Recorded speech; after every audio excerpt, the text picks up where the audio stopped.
This man is such a wimp. He was beaten like a grandson every day in prison. He plans to kill himself. He wanted his wife to get remarried early, but he didn't have the courage to do it himself. So he decided to ask someone else to give him a lift. Who to choose? The gangster in the distance looks like a good choice. He should be a tough guy. He's the one. The man picks up his plate and walks over to him with the belief that he's going to die. In front of everyone, he makes a meal out of Tom. He sees Tom frozen in place. The man simply started to fight.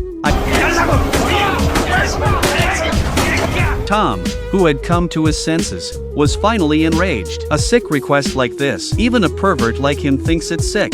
Then I'll give you what you want. The next thing I knew,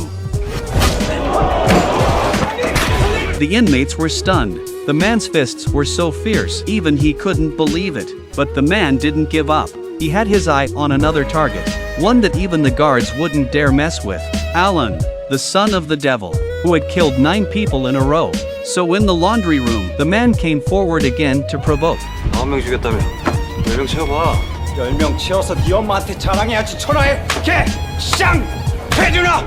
새끼야! However, the man kept mentioning the word mother in his words. The man's repeated references to his mother had accidentally hit a nerve with Alan. The criminal, who had lost his humanity, was a dutiful son. Alan was beaten by the man and cried out in his arms. The man is bewildered for a moment. When he entered the canteen again after 2 fights, everyone looked at him differently. The man who was serving the food was so eager to please his big brother. He wanted to give him all the meat in the pot. The younger brother felt honored to be in the company of such a big brother, but all the man could think about was how to get himself killed. He thought of a way that would never fail. 3 words to escape from prison. That night, the man slipped out when no one was looking. He strutted out into the middle of the playground. The warden looked at him and saw who he was. He had the guts to do it. He gave him a peanut to eat. In a flash, a dozen guards surrounded the man, and the scope was locked on the man's head. Guess what happened to the man? When you're out at a party, never drink a drink offered to you by a strange woman. A man's wife is as beautiful as a fairy. When a pretty waitress offers you a drink, still can't help but look at her more. But when the car is on the road, he takes a sip of the coffee in his cup. His pupils dilated instantly. The world spun around and around. Korean cars are so bad, and with a slight drop like that, the whole thing twisted into a pile of twists and turns. The man woke up from the hospital thinking he was lucky to be alive. But he didn't know that his tragic fate was just beginning. According to his business card, the man's name was Jack. He's a lawyer with a 10% chance of winning. In order to win his case, he bribes a judge with a loan shark. The judge was replaced on short notice. He loses again. He was beaten by a group of plaintiffs on his way out the door. When his wife Anna found out about it, she is furious and wants to divorce him. For those of you in front of the screen, here's your chance. But the man's luck has changed. Suddenly, he receives a mysterious phone call. When he arrives at the appointed place, he finds out that his client is the local mayor. The mayor gives him a paper bag straight away. It's full of $50,000 in banknotes. Just a few days before, there was a bizarre traffic accident in Seoul. 3 men were involved in a series of collisions in downtown. It was supposed to be a simple case of compensation, but there was a body hidden in the trunk.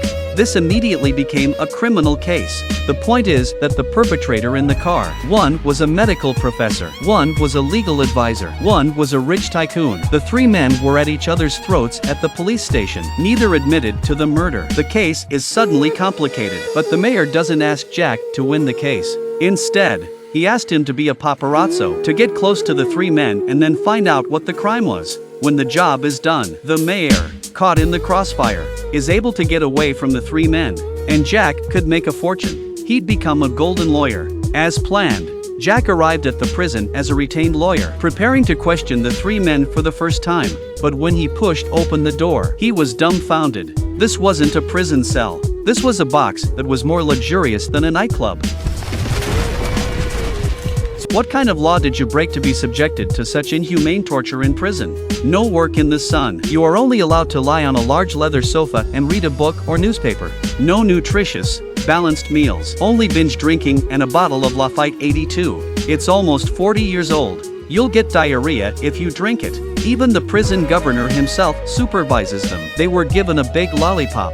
It's too bad for their health. Their solicitor, Jack, he was outwardly respectful, but when he turned to leave, the paper cup he threw in the bin. There was a hidden wire.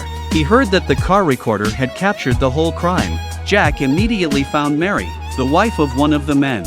At the same time, a mysterious man in black also attacked, almost killing Mary. Thanks to Jack's timely arrival. Frightened, Mary feared she had committed a crime of concealment. She immediately went to the temple. She took the memory card out of the statue of Buddha. The footage showed there were 4 people at the time of the murder. 3 suspects, 1 driving the car. The remaining 2 threatened the victim, Bob, ordering Bob not to publish his paper. Seeing that Bob would not agree, the 2 men increased their force. When they came to their senses, they found Bob dead. Seeing this, Jack suddenly had a bad idea. The mayor had commissioned him to investigate the crimes of the 3 men. It's not certain that he'll win or lose the case, but he could make a lot of money by selling the video now, because the 3 men had mentioned in the video. A media plutocrat is the mastermind behind all this. So Jack got brave. So Jack had the guts to find this big brother named Jerry, asking for $3 billion. But Jerry didn't even look at him. He shredded Jack's card with his hand. I'm sure you're all aware of what happened next. Jack failed to threaten Jerry. Instead, he was thrown into jail over a drink, just when he thought he was going to get screwed. Suddenly, a shocking secret came to light. The legendary multi-billionaire scam King Thomas was Jack himself. Upon hearing this news, Jack's wife, Anna, couldn't sit still, and August's hit Blackened Lawyer, and that's when the fun began. What's to come is a showdown between husband and wife. It's sure to get even more exciting as they join forces to bring down the dark side of the plutocracy. If you like this kind of suspenseful story, please like and follow. We'll see you next time.